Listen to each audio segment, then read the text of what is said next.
اعوذ باللہ من الشیطان الرجیم بسم اللہ الرحمن الرحیم۔ قرآن حکیم میں فرمان الہی ہے، قل انی صلاتی و نسکی و محیائی و مماتی للہ رب العالمین۔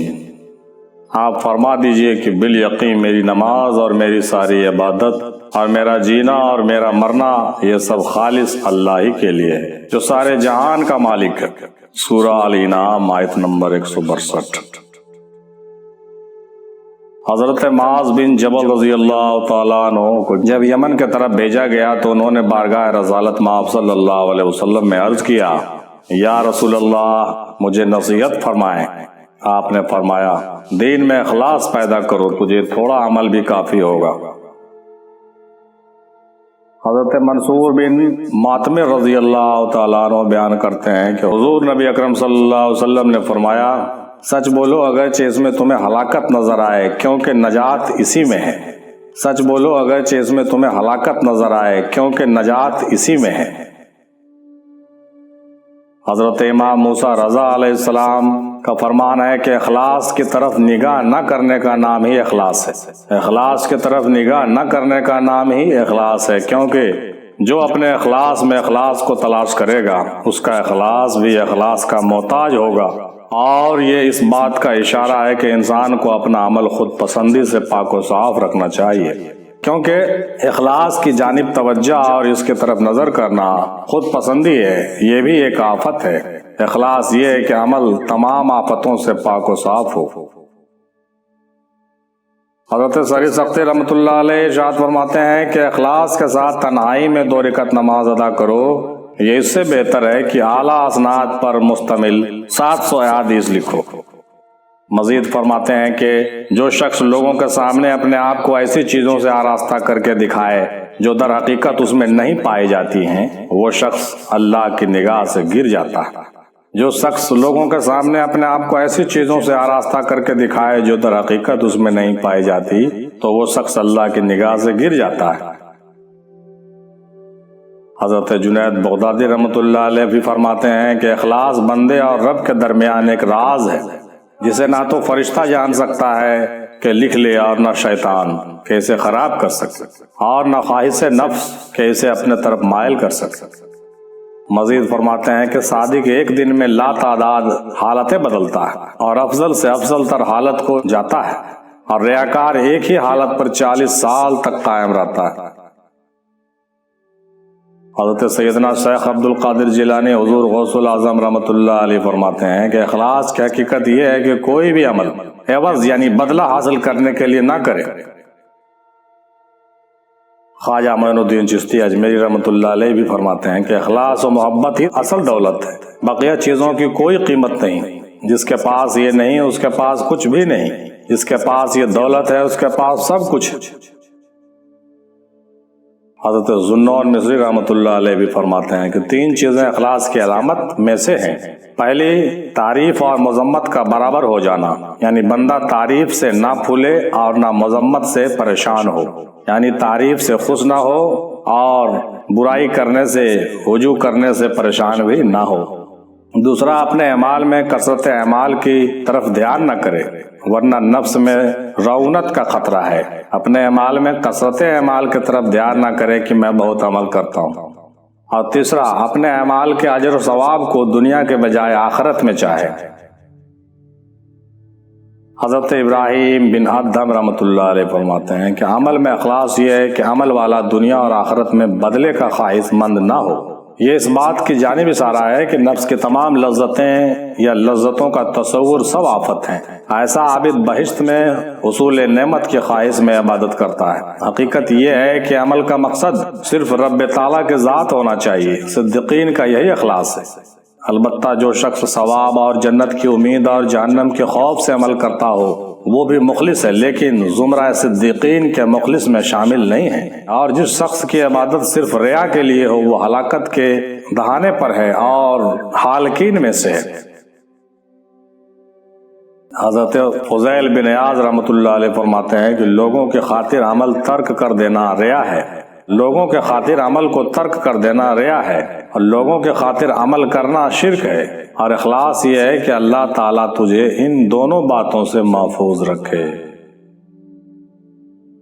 حضرت رویم رحمۃ اللہ علیہ فرماتے ہیں کہ اعمال میں اخلاص یہ ہے کہ عمل کرنے والا اپنے عمل کے عوض دنیا اور آخرت میں کوئی چیز نہ چاہے اور نہ ہی دونوں فرشتوں سے کوئی حصہ مانگے۔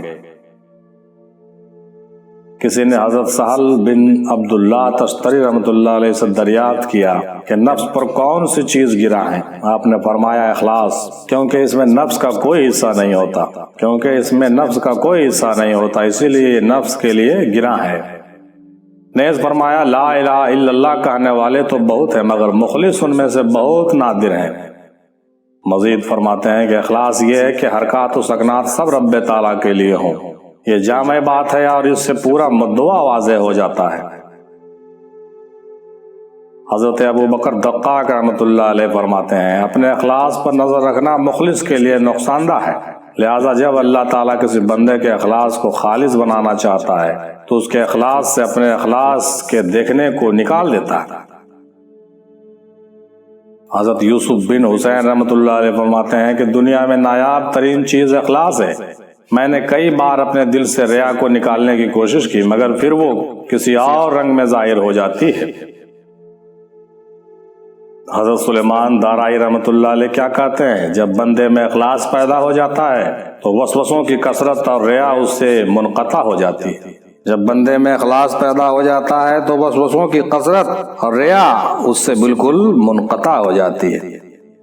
اور کہتے ہیں کہ زندگی میں جس شخص کو قلیل سا بھی اخلاص میسر آ جائے وہ شاد و مسرور رہتا ہے، اور اہل اخلاص وسوسوں سے دور رہتے ہیں۔ حضرت حارث بن محاسبی رحمۃ اللہ علیہ کیا کہتے ہیں جس نے اپنے باطن کو خوف خدا اور اخلاص کے ساتھ درست کیا، اللہ تعالیٰ اس کے ظاہر کو مجاہدہ اور سنت کی پیروی کے ساتھ زینت بخشتا ہے۔ حضرت محمد بن علی ترمذی رحمۃ اللہ علیہ کیا کہتے ہیں آخرت میں کامیابی کثرت اعمال سے نہیں ہوگی بلکہ اعمال کے اخلاص اور ان کے حسن کی وجہ سے ہوگی۔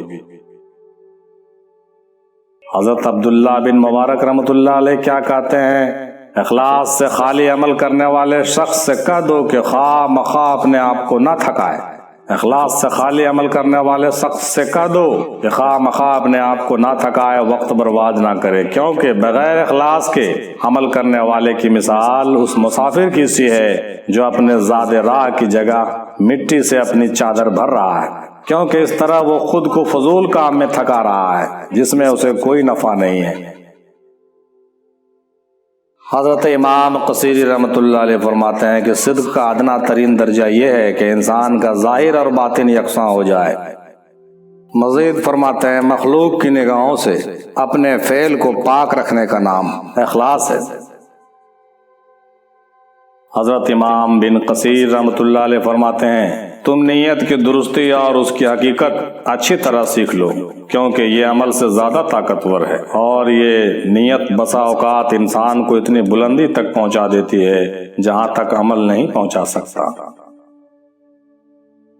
جب رب تعالیٰ کسی بندے کو ناپسند فرماتا ہے تو اسے 3 چیزیں دے دیتا ہے اور 3 چیزیں اسے چھین لیتا ہے۔ اس کو صالحین کے صحبت عطا کر دیتا ہے لیکن ان کی بارگاہ میں مقبولیت سے اسے محروم کر دیتا ہے۔ اس کو نیک اعمال عطا کر دیتا ہے لیکن اخلاص اس سے چھین لیتا ہے۔ اس کو حکمت عطا کر دیتا ہے لیکن اس کو صدق باطن سے محروم کر دیتا ہے۔ حدیث میں بھی آیا ہے کہ قیامت کے دن ریاکار کو 4 ناموں سے پکارا جائے گا، اے ریاکار، اے دھوکے باز، اے مشرک، اے کافر۔ بزرگوں نے فرمایا علم بیج ہے، عمل کھیتی ہے اور اس کا پانی اخلاص ہے۔ علم بیج ہے، عمل کھیتی ہے اور اس کا پانی کیا ہے؟ اخلاص ہے۔ کسی صوفی سے اخلاص کے متعلق سوال کیا گیا تو فرمایا کہ تو اپنے عمل پر اللہ کے سوا کسی اور کو گواہ نہ بنائے۔ غرض اخلاص کو فاسد کر دیتا ہے۔ غرض یعنی مفاد اخلاص کو کیا کرتا ہے؟ فاسد کر دیتا ہے۔ جو شخص صرف قرب الہی حاصل کرنے کی غرض سے اپنے اخلاص کی جانب نظر کرتا ہو لیکن اس میں دوسرے اسباب مثلاً ریا اس کے علاوہ دوسرے خطرات کی آمیزش کر دیتا ہو، تب بھی وہ اخلاص والا نہیں کہلائے گا۔